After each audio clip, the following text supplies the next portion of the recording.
Do you always get what you pay for at the gas pump? With higher gas prices these days, consumers want to know that they are being charged accurately when they buy fuel and that they're receiving the product as advertised. In the state of Michigan, the accuracy of fuel pumps is regulated by the Weights and Measures program of the Department of Agriculture and Rural Development. Hi, I'm Craig Van Buren, Director of the Motor Fuel Quality and Weights and Measures program in the state of Michigan. When it comes to inspection of gasoline stations throughout the state of Michigan, we're responsible for not only the quality, but also the quantity that you receive when you purchase your gasoline at the pump. With an estimated 130,000 pumps in the state, inspectors from the Motor Fuel Quality and Weights and Measures programs keep busy traveling the state of Michigan, inspecting about 1,000 fuel stations on average per year. Our goal is to inspect each station in the state at least once every 4 years. What do we do during our typical inspection? During each inspection, we look at both the quality of the fuel and the quantity. With respect to quality, there are various standards to meet posted octane levels, as well as other important fuel standards. We look for water in the gasoline, as well as any sediment. With respect to quantity, there's testing of the gasoline dispensers throughout the state to ensure that every consumer gets exactly what they pay for.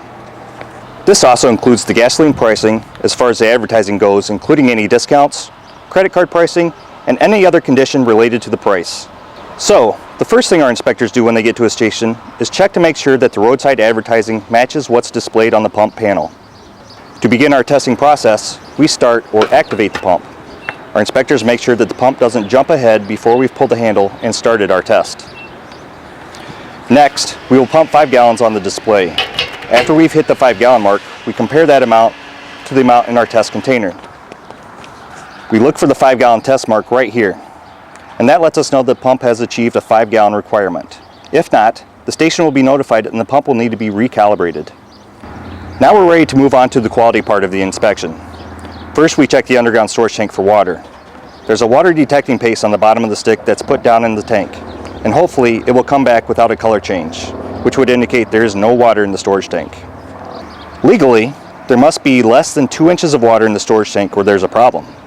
And in this case, there was no detection of water, and that's a good thing. However, if there was water, that paste will change colors and the station would be notified of the problem. Since there was no water in this tank, we'll pour a little water in the stick so you can see what that color change looks like. After our inspector is done inspecting the tanks, he'll do a field octane test to make sure that the octane of the gasoline is what it's posted at. In this case, the gasoline is supposed to be 87 octane.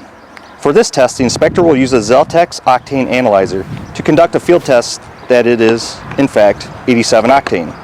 If it is, the inspector should get a test result somewhere close to the 87 on the Zeltex.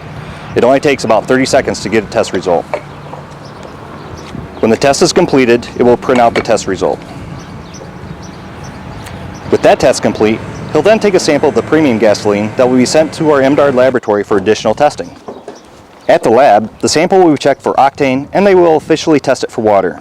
There are additional tests done on the sample that most consumers may not be aware of, like distillation ranges, sulfur content, and ethanol content.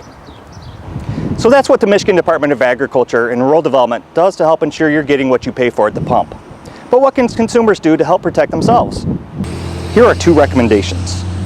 First, when you pull into a gas station, check to make sure that the price on the roadside advertising matches the price displayed on the pump.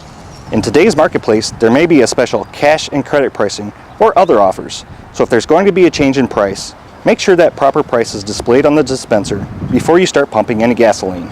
The consumer also should pay attention to the prices as they're posted, which include any special requirements, such as a car wash with purchase to get discounts. The other thing that happens on occasion is people will engage the dispenser and the price will jump a few cents on the pump before they actually engage the handle. While this is not uncommon, the consumer should actually hang the pump back up and let the person inside the station reset the pump and everything should be fine. If it does jump again, they shouldn't use that particular dispenser. And most importantly, we always urge consumers to get a receipt. The receipt is your proof of purchase should there be an issue with the quality or quantity of gasoline that you've received. If you have a complaint about either the quality or quantity of fuel you've purchased in the state of Michigan, we urge you to call our 800 number, 1-800-632-3836. We're here to make sure you get what you pay for when you purchase fuel in the state of Michigan.